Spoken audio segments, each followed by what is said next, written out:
বলো প্রিয়া বলো বলো না। চলে আসলাম একটা নতুন ব্লগ নিয়ে। আমরা যাচ্ছি একটা বিয়ে বাড়ি, তো হঠাৎই নিমন্ত্রণ হয়েছে, আর সেই জন্য রাস্তায় যেতে যেতেই আমরা শাড়ি কিনতে চলে এসেছি একটা দোকানে।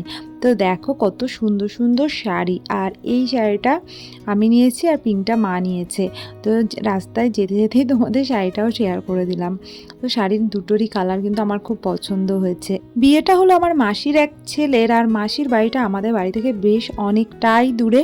তো আমরা যখন মাসির বাড়িতে পৌঁছালাম তখন হয়তো ওই 2:45 মতন বাজে। ওই জন্য যাওয়ার সাথে সাথেই মাসি কিন্তু আমাদের খাবার দিয়ে দিয়েছে। এখানে তোমার অনেক কিছু ছিল, তোমাদের বলি। এখানে ভাত রয়েছে, ডাল, মাছের কালিয়া, পনিরের একটা তরকারি, একটা ভাজা, আর ছিল ইলিশ মাছের ঝাল, যেটা আমি খাইনি।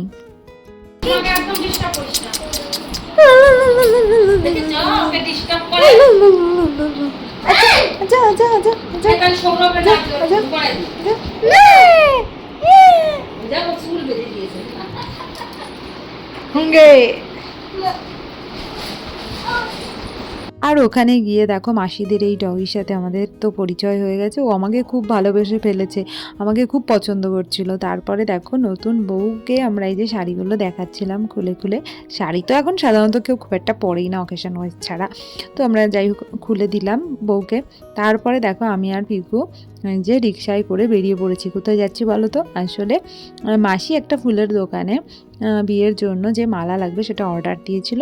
তো ভাবলাম বাড়ি বসে কী বা করবো, তাই আমি আর পিকুই চলে গেছিলাম সেই মালা নিয়ে আসতে। শুধু মালা নয়, ছিলই দেখো মাথার মুকুট, সেই হাতে বাঁধে এইগুলো, তারপরে ওই জুঁই ফুলের মালা, তারপরে পুজোর জন্য ফুল টুল নিয়ে আমরা চলে এসেছি।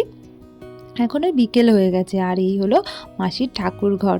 তো দুর্গা মায়ের সামনেই হবে বিয়েটা, আর মায়ের মুখটা দেখো কত সুন্দর।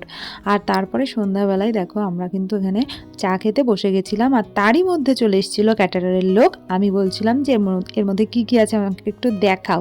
তো দেখার জন্য এখানে রয়েছে চিকেন পকোড়া আর পনির সাথে, আর ছিল তোমার কোল্ড ড্রিঙ্কস। তো আস্তে আস্তে আমরা ওগুলোই খাওয়া দাওয়া করছিলাম, আর আমি করছিলাম। আমি তো বললাম যে তাদের সাথে চলো, হ্যাঁ ই করে আসি, টোটো করে আসি, টোটো টোটো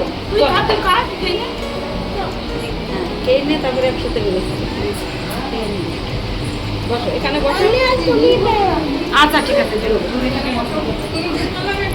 তো দেখো এখানে আমরা খাওয়া দাওয়া করছি, আর বিয়েটা ঘরোয়াভাবেই হচ্ছে, অল্প সংখ্যক লোকের নিমন্ত্রণ আছে, সেই জন্য সেরকম একটা সাজগোজও আমরা কেউ করছি না।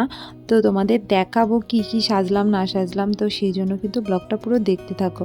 তো আমি ব্লগ বানাই কিন্তু ব্লগে আমিই থাকি না, সেই জন্য পিকু আমার একটুখানি দয়া করে ভিডিও করে দিয়েছে।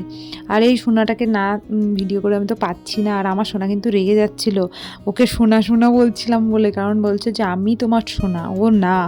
তো তারপরে সোনা কিন্তু সন্ধ্যাবেলা একটু ঠাকুরকে নমস্কার করতে চলে গেছিলো। আর এই হলো আমাদের জামাই, যার আজকে বিয়ে।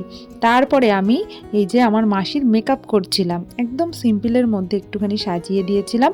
তো কেমন লাগছিল তোমরা কিন্তু পরে জানিও। আর মাসির ফটোগুলো আজকে দারুণ সুন্দর এসেছে, মানে আমি 5 মিনিটে মেকআপ করে দিয়েছি। আর মাসি আর মা বাজারে গেছিলো, গিয়ে সোনার জন্য মাসি এই পাঞ্জাবিটা কিনে দিয়েছে। তো মা ফটো পাঠিয়েছিল, আমি দেখে বলছিলাম অনেক বড় হয়ে যাবে, কিন্তু বাড়ি এসে দেখা গেল এর থেকে এক সাইজ ছোটো হলেও ওর আর হতোই না। তো এই যে পাঞ্জাবি পরে নিতবর কিন্তু লাফাচ্ছে। এই দেখো আমার মাসির ফাইনাল লুক। আমি মেকআপ করে দিয়েছি, তো হেয়ারটা খুব একটা ভালো করে করতে পারিনি, কারণ আমার কাছে ক্রিম পাড ছিল না, ওই নর্মাল যেটুকু করেছি। আর সাজটা কেমন হয়েছে, আর শাড়িটাও কিন্তু আমি আর মা মিলে পরিয়ে দিয়েছি। তারপরে আমার মাকেও সাজিয়ে দিয়েছিলাম। দুজনের দিক তাকায় হাসো।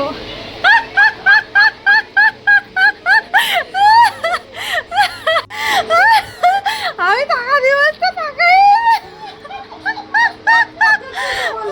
তো তারপরে কিন্তু আস্তে আস্তে লোকজন আনাগোনা শুরু হয়ে গেছিলো। আর এই দেখো আমাদের নতুন বউ কিন্তু সাজুগুজু করে রেডি হয়ে গেছে, আর আমার অবস্থা এরকম, কারণ আমার ভালো লাগছিল না সাজতে। শুধু একটা ভালো জামা পরেছিলাম, ফার্স্টে তো অন্য একটা পরেছিলাম, এর থেকেও সেটা একদম পাতি। তারপরে দেখছি সবাই সেজে গুজে আসছে, তাই আমি একটু জামাটা পাল্টেছিলাম।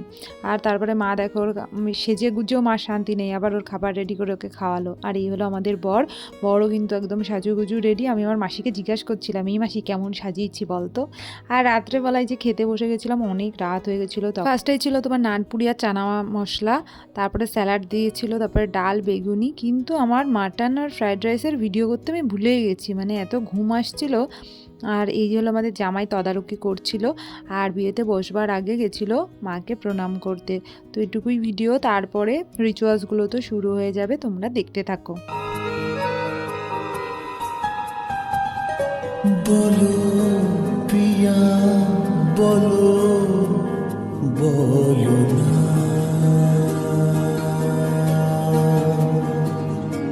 কেন করো পিয়া ছলো না, মনে মনে দুজনে হৃদয়ের বাদ। বিয়ে কিন্তু কমপ্লিট হয়ে গেছে, এখন অনেক রাত হয়ে গেছে। আমি একটুখানি ভিডিও করে এনে আমি এখন ঘুমাবো। আমার চোখ টোক বসে একাকার, আমার ছেলে ঘুমিয়ে পড়েছে, আর এই দেখো টফি সোফায় উঠে গেছে ঘুমানোর জন্য, ওরও ঘুম হয়নি। আর এই যে পরের দিন সকালবেলায় কিন্তু এখন আমরা বাড়ি চলে যাচ্ছি। তো ভিডিওটা এইটুকুই, টাটা বাই বাই।